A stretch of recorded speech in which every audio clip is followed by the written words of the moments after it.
Hello, and welcome to the final event today at the Spanish Pavilion. And I'm very, very pleased to announce we're going to look at water, which is, a subject close to my heart. And we have a really, really, really good panel. We have really put out the shots for all of you because we have people that have now important jobs, but before they had even more important jobs with a lot of very good experience. So first of all, I'm going to explain the objective of this panel, what we are really trying to look at. And then I'm going to introduce the kind of first players that we have with us today. So basically, the title of this panel is Global Water Resilience in Mediterranean Climatic Regions. Why do we talk about Mediterranean climatic regions? And that's why we have someone from Australia with us, and hopefully someone with Chile will be joining also soon. It's because now, increasingly, we actually, although the Mediterranean really is a sea in the Mediterranean region, we're now starting to understand that the Mediterranean climate is actually not only typical, for the Mediterranean, but we share it with Australia, we share it with California, with Mexico, with South Africa.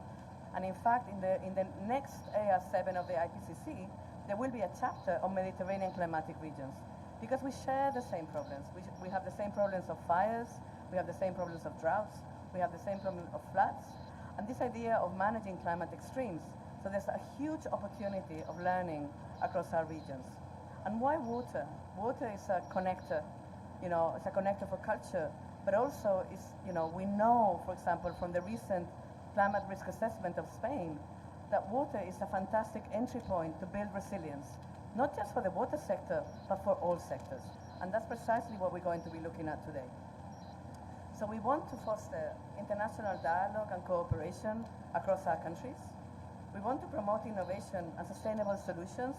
We actually think that water, people not necessarily know, but we are actually a very innovative sector, and we have to be innovative because the challenges that we're going to be facing in terms of water scarcity are going to be enormous.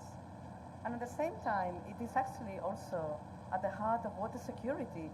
Water security understood also as having right to water and sanitation, like human security, but also, of course, as we know, is something that is even targeted when we're facing even wars. So I think this concept of water security is really, really central that we actually move forward in understanding how we can build resilience.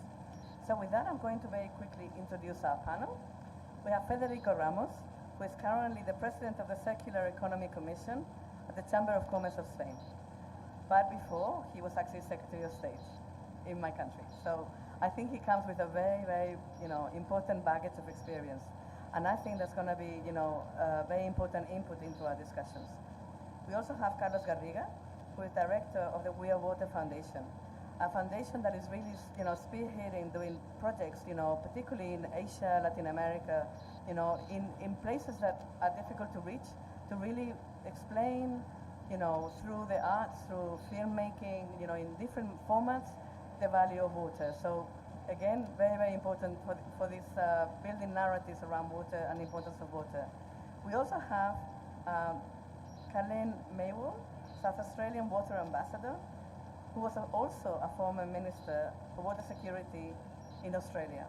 So again, also chair of the Australian National Water Commission. So again, someone with a very, very important baggage and very important experience that you can share in our meeting today.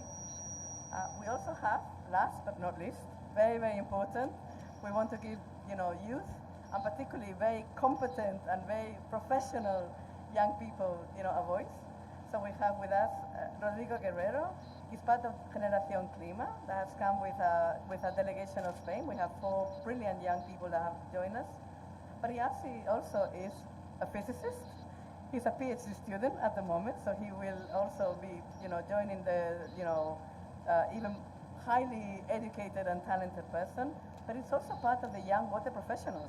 So he's, a network of people, young people that are, many of them in Spain, I know a number of them, are already working in water companies, they're working for municipalities, and they bring this kind of fresh perspective, fresh ideas, disruptive ideas, and also challenging ideas, which I think is very important when we're talking about having ambition. So with that, I'm going to start with the first, we're going to do 2 blocks of questions. Hope Hopefully we'll get to the third, but that might be a bit ambitious. So we'll start with the first one. So the first thing that we're going to be looking at, we're going to be looking at innovation and the circular economy in water management.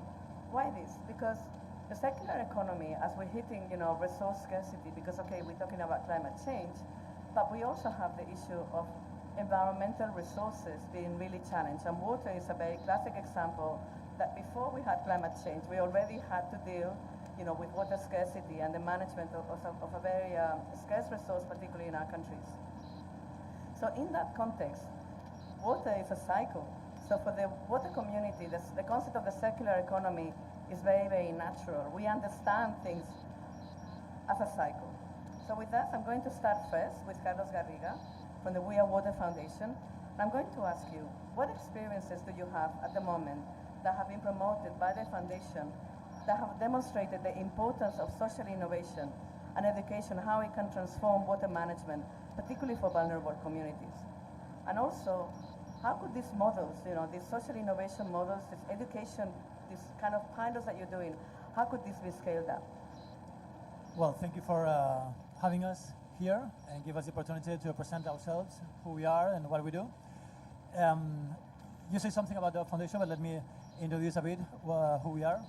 The We Are Water Foundation is an initiative of Roca Group. It's a family-owned company with more than 100 years of history and a global leader in bathroom spaces. In 2010, they decided to create this foundation. They wanted to create a foundation that had something to do with their business, with what they do. And it was nothing more than water and sanitation. So they created the We Are Water Foundation with just one goal, which was and which still is, to fight against the lack of access to water and sanitation, or in other words, to bring access to water and sanitation to all those communities that they don't have. Basically, in Africa, in Asia, and in Latin America. We started in 2010, and since then we have developed 120 projects, more or less, in 40 countries, bringing water and sanitation to more than 4 million people, more or less. How do we work? We do what we have, what we say, short-term and long-term. Our short-term is to bring water and sanitation to those rural communities, the most deprived and far away and needed rural communities that they have no access to any resource or to any help. We bring them some infrastructures in the shape of wells, reservoirs, drip irrigation systems, water plant systems, any infrastructure that you can think of that provides water and sanitation. But after these 15 years of working, I think that the construction of the infrastructure is the easiest thing to do. If you want to become those projects sustainable in time, you need to get the engagement of the community. You need to understand them, they need to understand you. You need to know them, you need to know the tradition, the culture, of course the language. You need to get them from the very beginning, before the project starts, during the whole process, and when the project is over. During these 15 years, I've seen hundreds of projects just left aside, not used by the community, not well maintained, especially latrines. When you are trying to fight against open defecation and you try to convince those communities that stop defecating in the open and doing it in a latrine, you cannot tell them that is because hygiene. You need to seduce them. You need to let them understand that for the whole community, that would be better. They need to have this feeling of ownership, this feeling of being proud of having something like a latrine. Same, different but same with water. One of the last experiences that we have, we were developing a project in the north of Colombia, in La Guajira. We construct a water system plant, a small one, but water system plant. And after everything was done, we were there, and the whole community was there. We started to talk with the elder, with the women, with the teacher, with the children. How do you feel about this new drinking water accessible to you?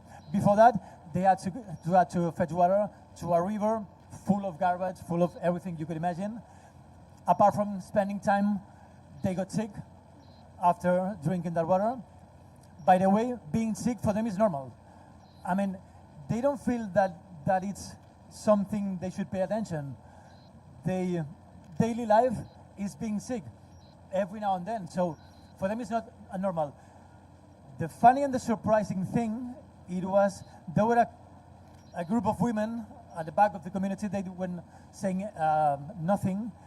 And when I asked them, and I told them how was everything changed before the infrastructure and after the infrastructure, they were like kind of ashamed.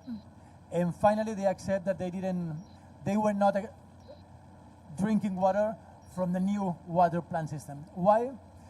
Because they has no taste. And the water from the river, it has a very familiar taste for them that make them feel that was the good water. So constructing the water plant system, it was much easier. That convinced them that was not the way, at least for the children, right? So behavioral change is always much more complicated than constructing any kind of infrastructure. Thank you very much. No, it shows, I think, is indeed, I think one of the things that we don't think about, and I think in water is particularly important, is culture. Culture, all cultures are really connected, even ancient cultures, to water. So I think an understanding of this kind of social values and how we need to incorporate it into the project design, so then the projects are acceptable. So with that, this is very, very, timely, because I think Rodrigo is actually doing his PhD, looking actually at communities in Africa and kind of how they will eventually use, well, actually, maybe you can tell us rather than me, because I'm maybe doing a spoiler. But the question to Rodrigo is, in a way, it's kind of this idea of empowering youth, and how important you are to catalyze innovation, particularly, when they're related to technology, or even to management, So I think the question is, what examples, what do you think we can bring, from Europe? What have you seen? What do you think is the added value of, youth bringing these innovative ideas, to both technology but also to management? Okay, so hello. So first of all, thank you very much for letting me be here, because well, I'm really grateful to be part of this kind of events. I think it's really important to bit by bit let young people be part of these processes, of these events. And well, I'm going to start answering the question. As everyone knows, young people, we don't have as much experience as you have, that's for sure, but that's not our powerful skill. I think the one that we have to look for is our innovative minds. As we are young, we don't have that much experience, as I said, but maybe that thing is the one that let us imagine a different world, different scenarios, or maybe different ways of doing things that more experienced people aren't able to do, just because they are so used to the ways things have been done. So I think that's a really important part of it. But furthermore, young people, we are really well trained, we are really well educated, not just in traditional skills. We are, for example, really good at new skills such as artificial intelligence. I think nowadays we can't deny the powerful tool that we have with artificial intelligence, and I think I haven't heard that much of it in this space, in the COP, and I don't really understand why, because at least not just in the water sector, or in all the technological transition that we are living now, these kind of tools are crucial, and young people, they are not just using them, I think they are leading with innovation, with entrepreneurship, and with their own projects. So I think those two things, our way of seeing things, but also our new skills, are quite important on our power as young people. And then I also want to, as I work in the university, I also want to highlight the importance of having open sources data, open sources tools.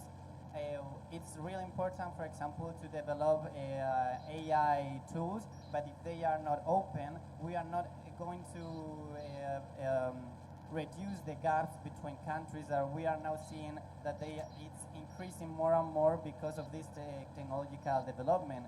So universities have the key role to let everyone have access to this kind of technologies. And last, not just young people, but all the sector and in general all people, it's important to develop technologies, but it doesn't mean anything if you don't reach people, as you were saying. And for that, I think one key point is the cooperation and the networks that we are building. Here in Spain, we have the privilege or the advantage that we speak Spanish, so maybe we are more close to Latin American countries. So I think for cooperation, that's key. And I wanted to tell an example that I think summarizes all that I've been saying. And it's as Elena's mentioned, I am part of the Young Water Professional, the Spanish chapter. It's a network that it's inside the International Water Association, and there are chapters in many countries. And it's the importance of having networks, having communication in between professionals. But here in Spain, we understood that it's not just connecting young people from Spain. As I said, we have the language advantage, so we wanted to connect with more people in the Latin American countries. So we started making some webinars with the Latin American chapters, and next year we are going to launch a new Latin American and Spanish conference, the first one of the network. So I invite all of you to participate and collaborate because we want to make it big. It's going to be next year in Madrid, and we are really seeking for it. We have a lot of enthusiasm for it, and I think it's going to be great because it's about building networks so we can implement the technology and we can make the gap decrease. Thank you very much. I mean, I think I really want to stress the importance of these young people. These are the future leaders, or the current leaders of the young generation. But, you know, I think it's this, and these building networks, they excel at building networks because they are the digital generation. So I think we also have a lot to learn from you. So now I turn to Federico. So Federico, from the point of view, I mean, you're now in the Spanish Chamber of Commerce, and, you know, you have a very privileged perspective. I know you're also deeply involved, you know, with the water sector in Spain. And so you are very aware of the challenges we're facing in a country like ours, you know, scarcity, and the fact that we will have to prioritize a number of things. So, and therefore, that's where innovation, technology, management, innovations in governance, they all kind of come to fruition. And from that perspective, I think, what is the role of public-private partnerships? How did you see, you know, the water sector, as we all know, is a sector that is deeply engaged with public authorities, you know, with municipalities, you know. So how can we strengthen the governance and, you know, this product, you know, kind of constructive relationship in terms of public-private? Thank you. Thank you very much, Elena. Thank you for inviting me. I'm very pleased to be here. It's an honor for me to share this matter with my high-level colleagues. So first, let me put my reflections about water in Spain in the context of the COP30 why we are talking about water here, why it's so important talking about water when we are talking about climate change. This morning I was reading the statement made by the European Space Agency. In this statement there are some ideas, also very, very interesting ideas or very interesting reflections about the situation of the world. First, they say that the imbalance between the energy absorption, the solar radiation absorption by the Earth, and in comparison with the Earth or the thermal radiation of the Earth is positive each year. So this means that the Earth is charging batteries year by year by year. So this will mean more droughts, more different weather, impacting climate.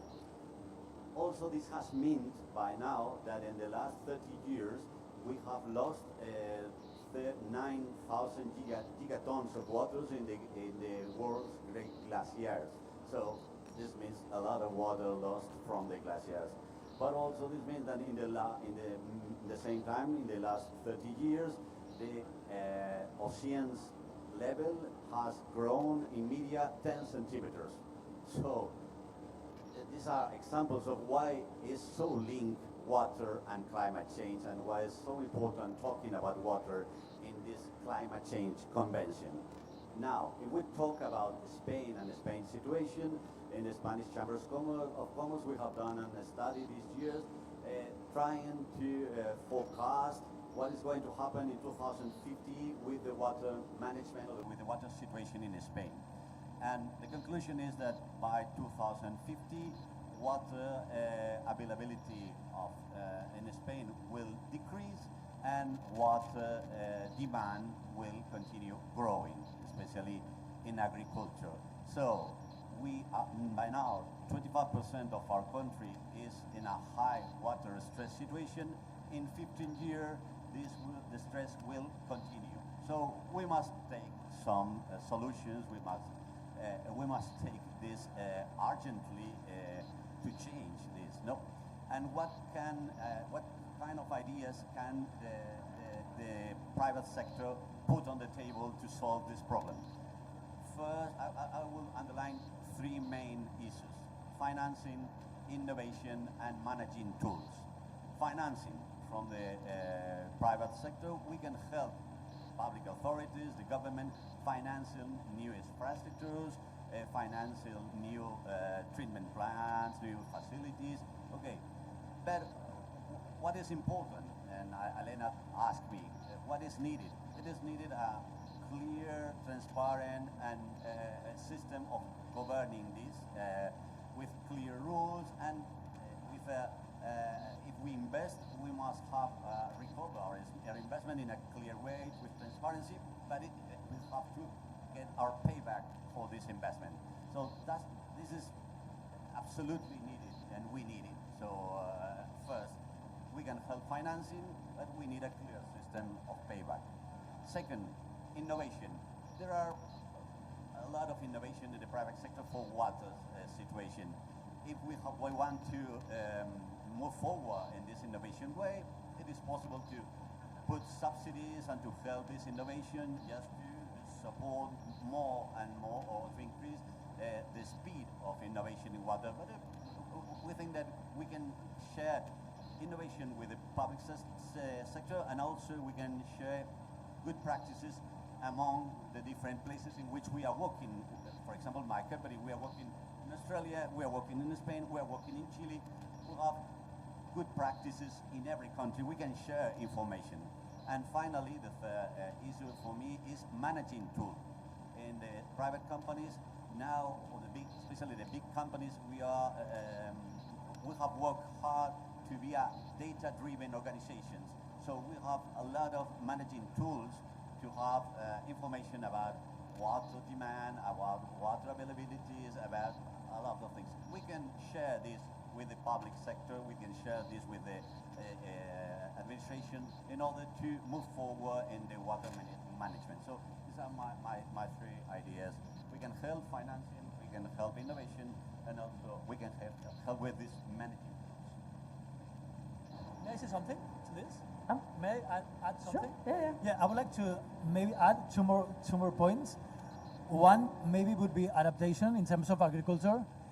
Maybe we should start to wonder if we can keep growing the same kind of fruits that we've been doing for the last 50 years.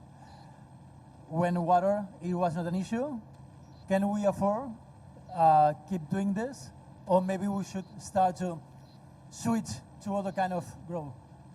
Absolutely. I think that probably we will need to change our kind But of... this seems like a taboo, right?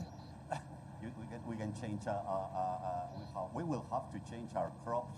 We will adapt the agriculture. I'm not agriculture specialist, but I have information about it. In a country like Spain, in which 85% of water consumption is agriculture, and we have 25% of the country with a high level of stress, we should adapt our agriculture to this situation. You know? And I think that this is the same in many parts of the world. So sure. And the other one is the tourism industry.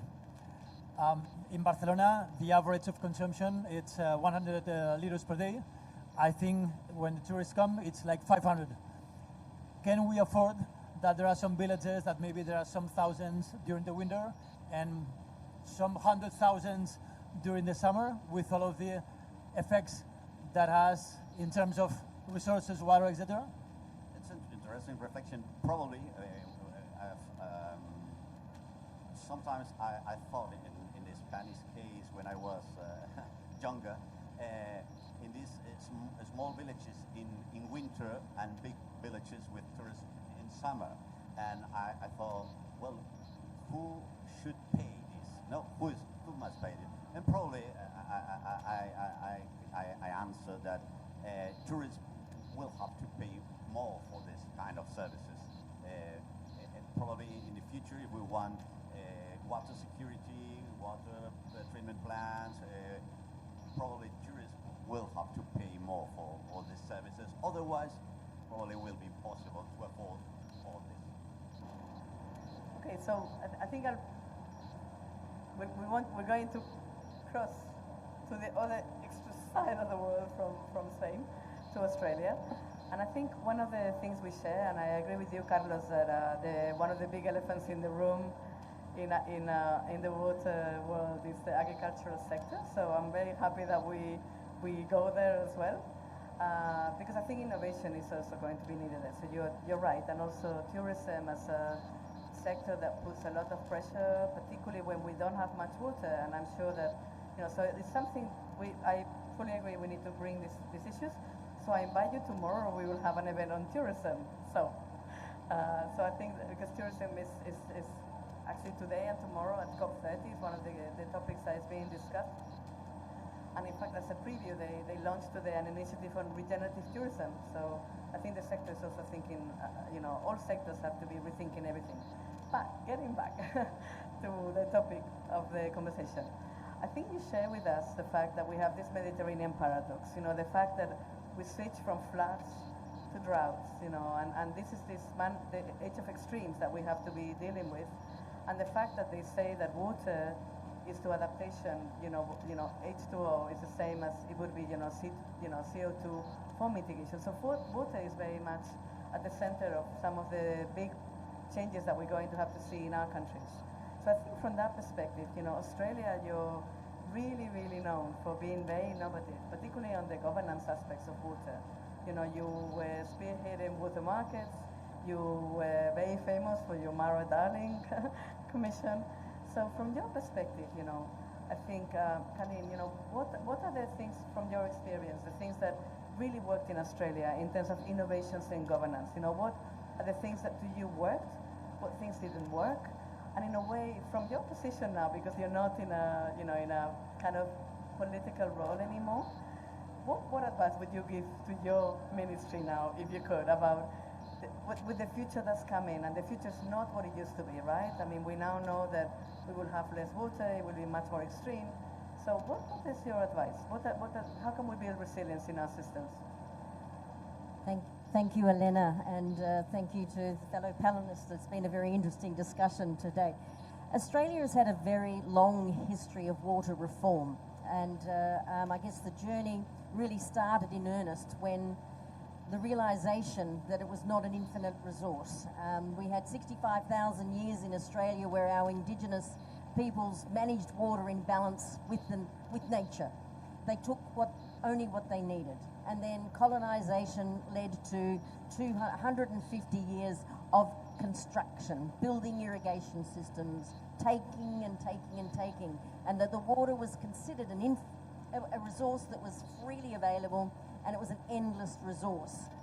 What happened was we ended up with massive fish kills, blue-green algae outbreaks, we had water scarcity, we had floods, the whole system became unsustainable. And around the 1980s we had issues with salinity increases and a whole range of really significant crises happening within our rivers. Our floodplains were dying. We had massive fish kills. Australia had to actually come to the realisation that we were operating outside the capacity of the system to sustain what we were doing. But there were two things that happened at that stage. There was a water process for managing and changing water, which is really challenging in Australia. Like many countries around the world, our constitution rests the management of water with state governments. And state governments work in isolation from each other in many areas. The Murray-Darling Basin has a collective agreement, but it's a highly contested space and a very hard-won space to get progress within in that environment. But what our national government did was they introduced a system which they called competition policy. The competition policy was about microeconomic reforms.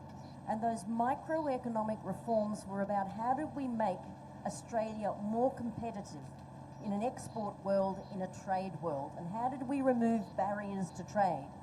And water got tied up in that. Agriculture got tied up in that. And we actually agreed across the states and the national government to a set of high-level principles about what we would do in regard to making water more competitive. So we actually did things like put pathways into full cost recovery of infrastructure for the first time. We actually said we're not going to invest in heavily subsidised infrastructure anymore unless we've got a pathway to full cost recovery. That means not just the capital costs, the capex, but the opex and the full long-run marginal cost of the asset built into the pricing. We didn't do it overnight, we did it over 30 years, and some places took longer than others to do it. But what that meant was water became more valuable, and in the minds of those that were using water, it became an asset. And it became an asset in their businesses because we also had a whole range of water policy initiatives to separate water from land and create an entitlement to water as a property right. And that property right created a new set of asset values for our farmers. So our farmers not only had their land asset, they had their water asset. And then concurrently to that, we said, how much water do we need to sustain in the system for the environment to underpin the health of the system, and how much can be extracted? What is the sustainable diversion limit within the water system that we need to work towards achieving? Because all of those failings and crises were because we had over-allocated the system. So we put in place measures to be able to monitor that and evaluate that to understand what the baseline diversion limit needed to be and what the baseline requirement for the river systems needed to be to sustain water security for all. We realised that we were totally over-allocated, and so we put in place measures to actually reduce the amount of take out of the systems and return water for environmental management. Now, when you talk about what crops should we grow in agriculture, and there's always people that say, oh, we shouldn't be growing that here, and we shouldn't, that's too much water and all the rest of it. But if you actually concentrate your policy area on how much water should be available for extraction, and then enable farmers to be innovative in what they use that water for, and create an asset around that water for them, then they can make the decisions about what should be grown. And what should be grown should be based on profitability.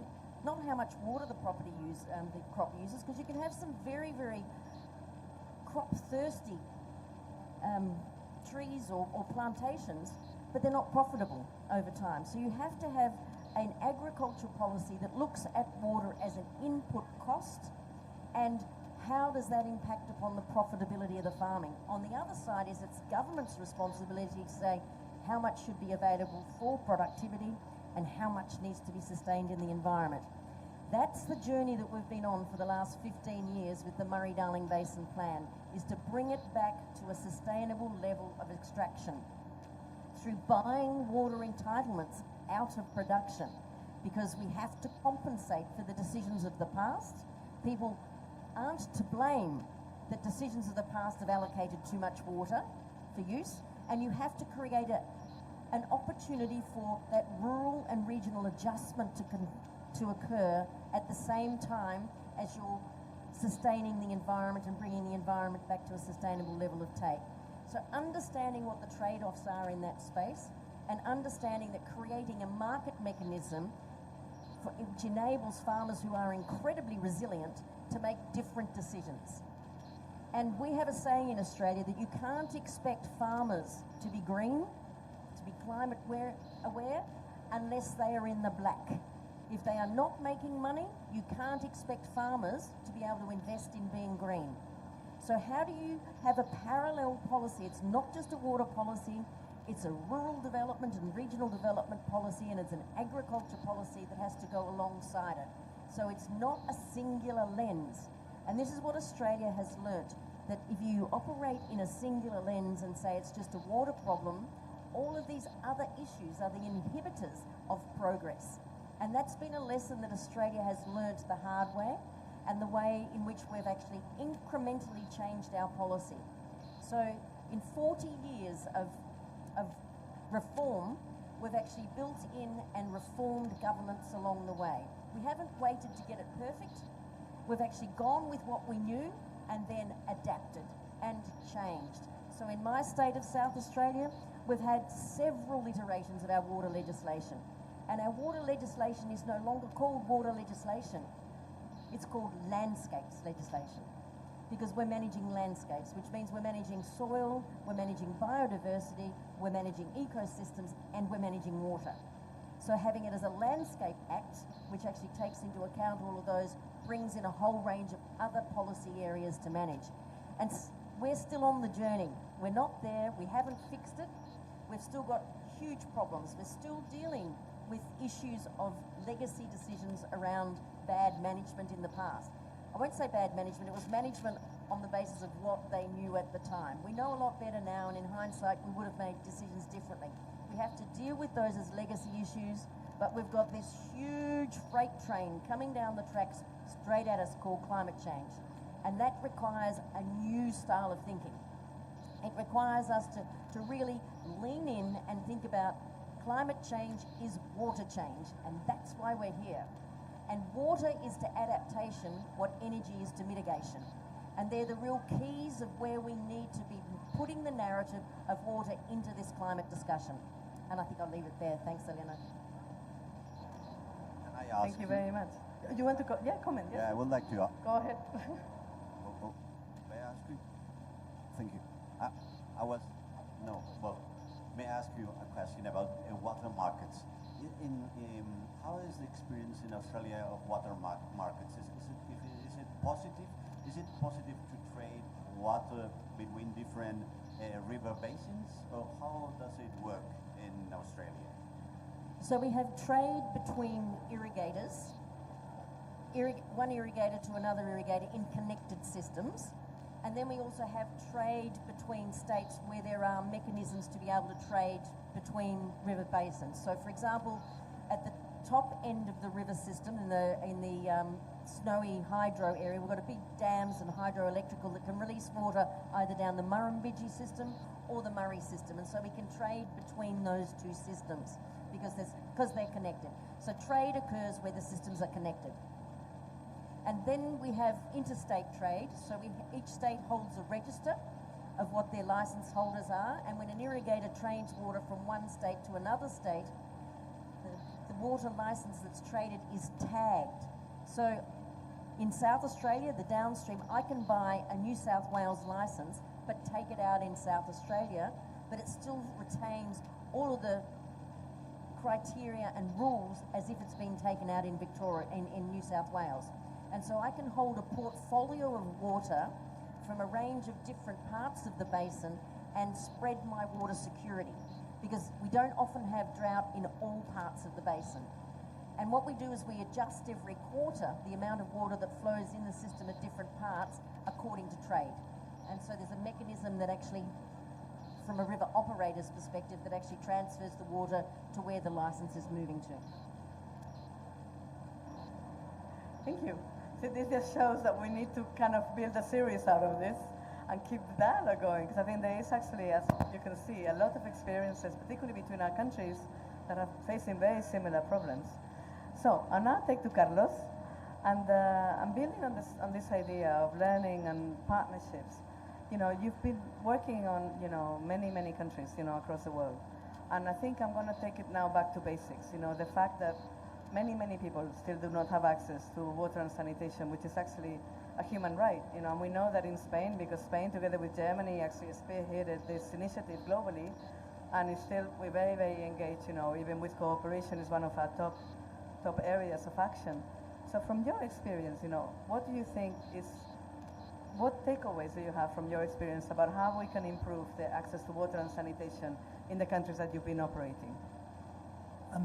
Yeah, but before that, you made me think the conversation that we had this morning, that I tell you, you better don't ask me anything about the Mediterranean climate, because it's not my theme.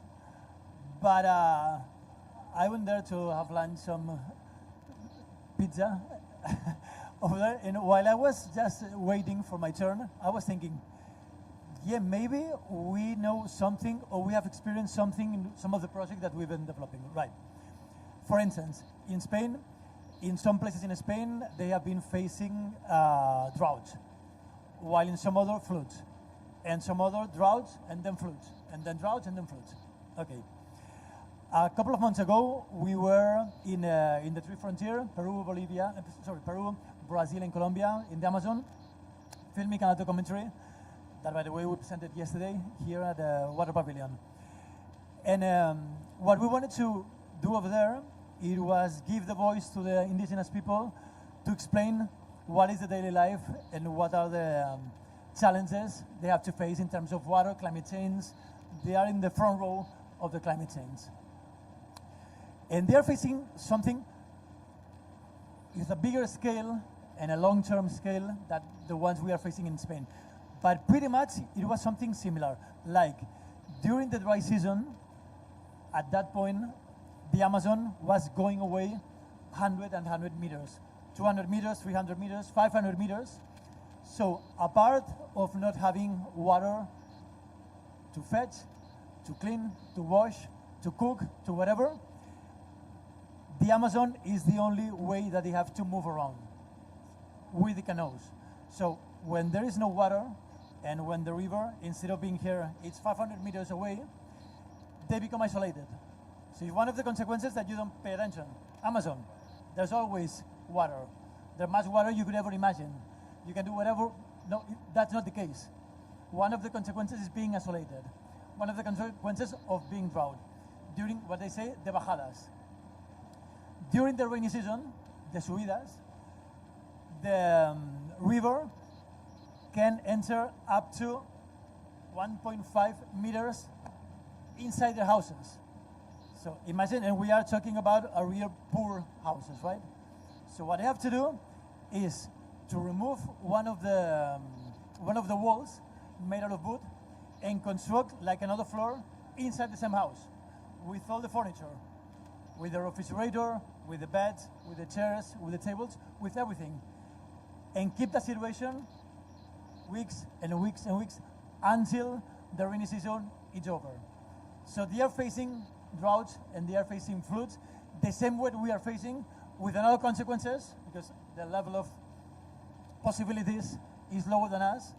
But yeah, when you told me, think of it, because there are some similarities that you maybe, if you pay some attention, so yes, it doesn't matter in Amazon or in some other places, we are facing similar things that the Mediterranean. Yeah, I think indeed. I mean, this morning I attended a session from the co-presidency on Mutirao, and actually it was quite impressive to see the drought pictures of the Amazon, to see the biggest river in the world that regulates global climate, to see the drought and the freshwater dolphins. That the death of the freshwater dolphins was really like impressive. Another thing that they were saying is that nowadays, and for the last years, it's almost impossible to know if the rainy season will start in 1 month or in another one, and how hard it will be, or if the drought season will be this long, or it will finish tomorrow, in a couple of weeks, or in a couple of months. It's impossible to have any kind of sign of that. And I think actually, I mean, I'm seeing some people from Generation Clima in the audience, I think that's why indigenous knowledge is a very important topic in this conference, and I think it's really, really critical because they have, as Halim was saying, this ancient knowledge that we have to really, it's a real kind of cultural heritage of mankind, really, that we can, benefit from. So with that, I'm going to go back to Rodrigo. You're now a young scientist and a young professional. So I wanted you to tell us, from your perspective, we now will, we're facing tremendous challenges globally, climate change, biodiversity loss, the global inequity in terms of, society, and at the same time, a revolution in terms of technology, like digitalization. You raised this in a previous panel we had in the Spanish Pavilion. But what about people? What about the acceptability of these technologies? How do you think we can kind of carry people with us? Your generation. How can we make sure that these technologies are used for good? And they actually help us address these very global challenges. Okay, so, well, I'm going to say something that maybe not everyone here agrees with me, but I'm going to say it. Okay, so when we talk about getting people to understand what we are doing, getting people to understand why maybe a desalination plant is necessary, making people empower their own culture and their own capabilities, I have been hearing a lot here that young people have the responsibility to communicate.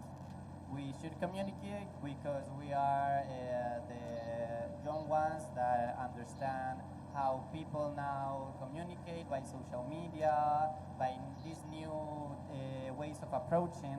But I have to say that everyone here has have the power to communicate. It's not just about having Instagram or a YouTube channel. I think we all here can communicate, and as I said, I don't have that much experience rather than the one that adults have.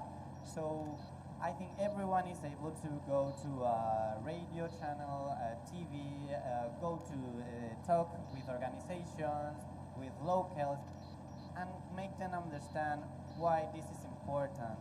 Because we are losing the battle of the dialogue. We are losing the battle of understanding, and it's not just about the water sector. I'm talking about all the climate change issue, and that's because we are not being able to communicate properly.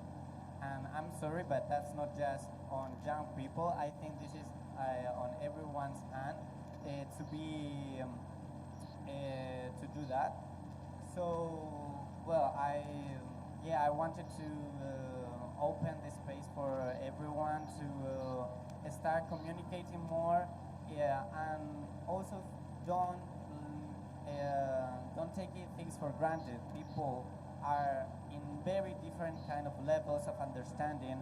So, for example, in Spain, we have the thing that with desalination plants, people didn't want to eat that kind of water because they thought it was not healthy enough, it implies climate consequences or whatever. because we didn't do the work to communicate properly.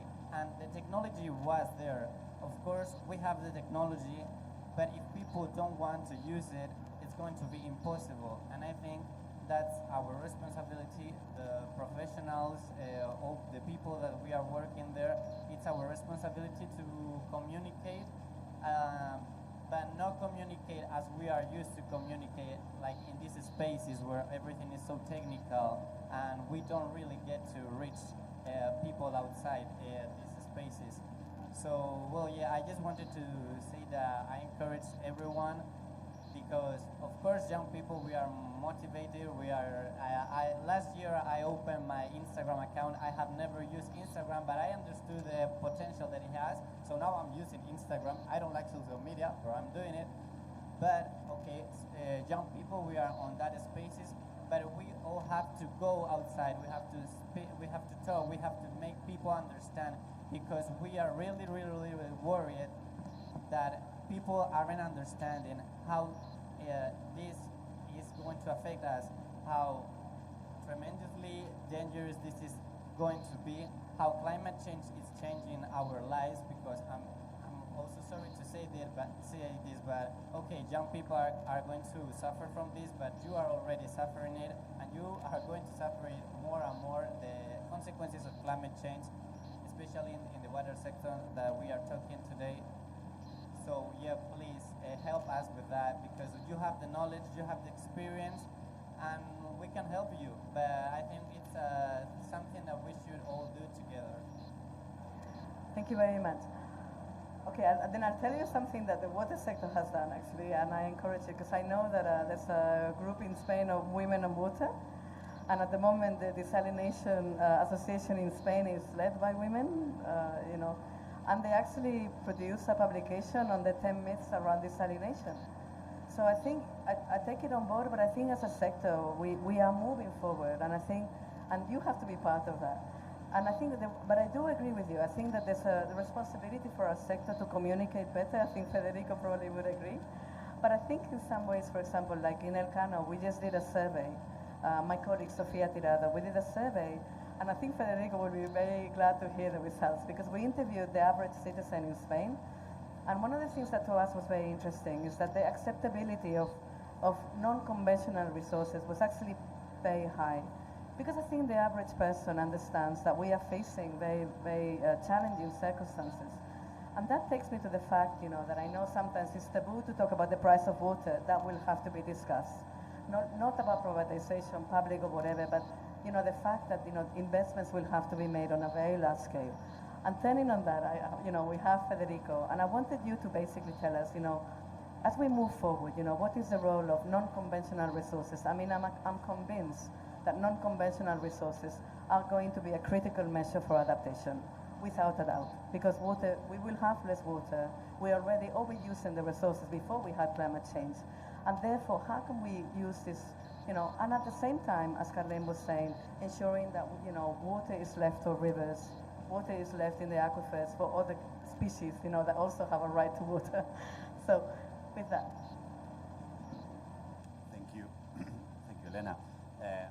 For me, I imagine water management in Spain in the future as an integrated system, at least for each river basin. An integrated system with digital tools, helping the decision makers with the best information to make their decisions, integrating the different sources of waters, groundwater, the rivers, the reuse of water, and also the salinization water, or the desalinated water. So this system will have to change the water management as we know now. Now we are working with hydrological plans, and we approve these plans each 6 years. And in these 6 years, we develop measures and we try to make things. But I have in my imagination, I imagine a smart system, integrated system, which all the different sources of water with information, daily information of the water availabilities, of the water demand, in a kind of system similar to the electricity or gas system, with the particularities, or with the specialities of water, of course, and in which environmental and social aspect should be important, but with the best information. And we are working in this issue. We are working now with the Spanish ministry in order to develop this kind of tools.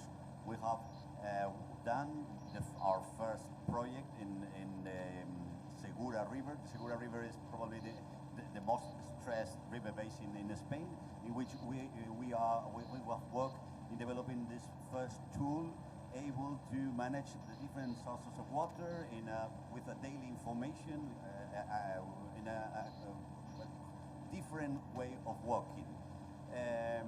For me, this is the solution of water, no? And all the tools which comes from the AI will help to take the decision.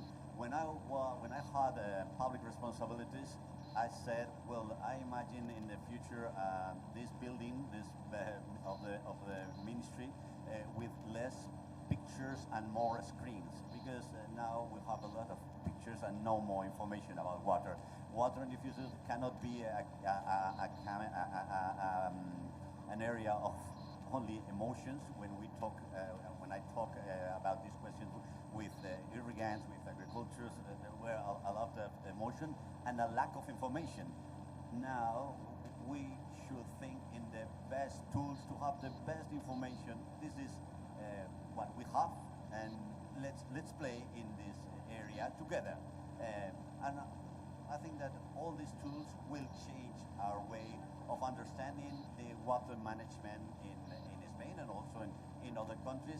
And this is one of the questions in which we are working, because this will move forward the water management in our country and I suppose in all the world.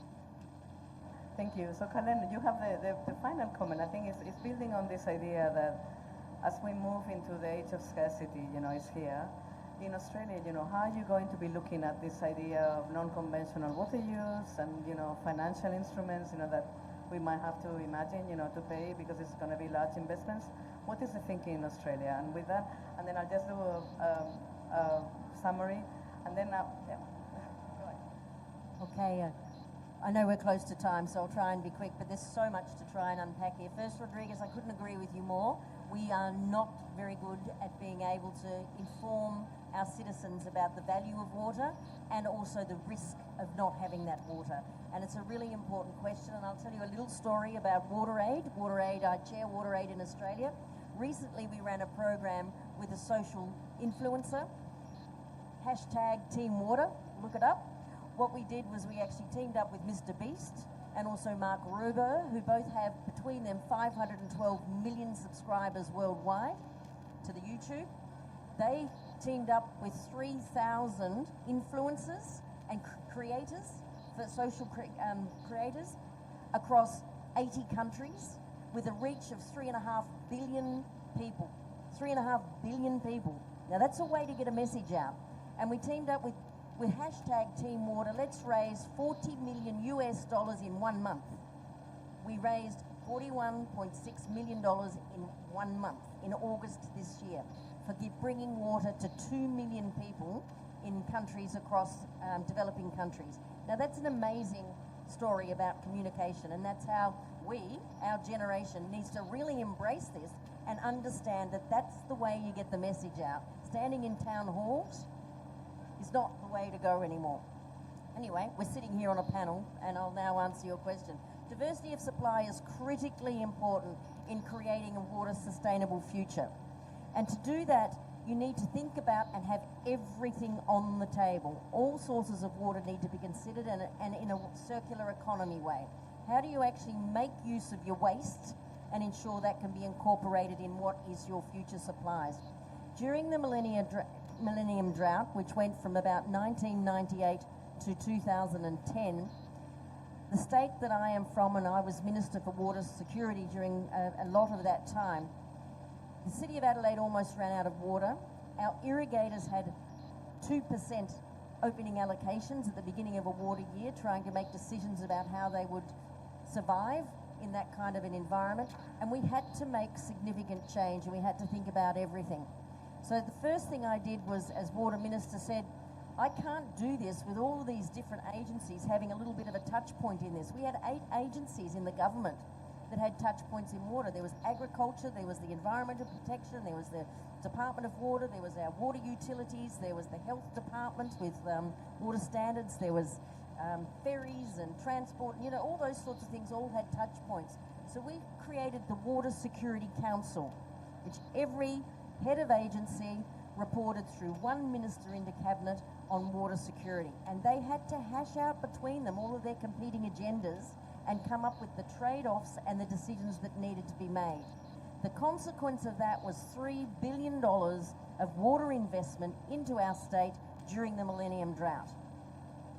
And the biggest reform ever in regard to legislative, regulative and industry change. That enabled us to actually build in the driest state, in the driest inhabited continent on Earth, the most water secure system in Australia.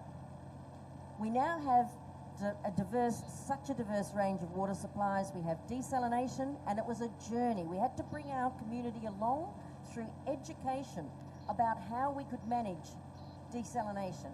We actually got scientific panels that could actually then work with communities to actually hash out the fears and the myths with not government people, but with scientists who they could trust, and have those conversations to enable us to build a desalination plant. That desalination plant has operated for the last 15 years at around 10%, and about 4 years ago it had to crank up to 100%. And people learnt the value of having that insurance policy supply. We also invested heavily with our local governments in stormwater capture and stormwater management into aquifers to recharge aquifers, for water supply for parks and gardens in drier years.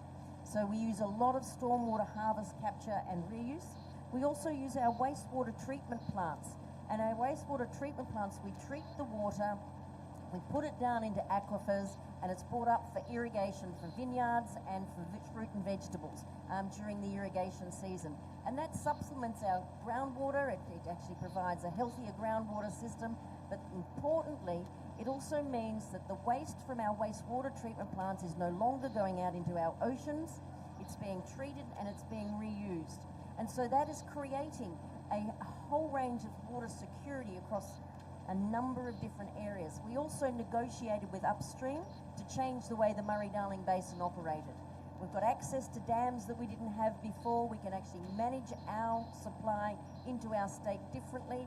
And we thought about managed aquifer recharge as a real opportunity to store under the ground instead of above the ground. And managed aquifer recharge is a really important part of our future and our diverse supplies. But to do all of those sorts of things, I couldn't agree with Rodrigo more. Our communities have to come along on this journey with us. And how do you open people's ears when they're really busy just getting on with life? It's a real challenge for governments, and it needs to have a broader than just the government approach, because people need to hear from many voices to actually find the trust in the decisions that are being made. Thank you very much. I think, I mean, I'll definitely take lessons away. I think this whole of government approach and this kind of idea that on the one hand you manage to transverse, you know, coalesce with the ministries, but also involving communities. I think that's a very important vision. So to end this panel, we're very lucky because thanks to Carlos, we have a beautiful video where I think we're going to see precisely what you were saying, Carlene, about the power of people and how they can really change, you know, one person, but even more if we're more people, you know, and how we are all water. No, Carlos? So thank you very much. Yes, hello.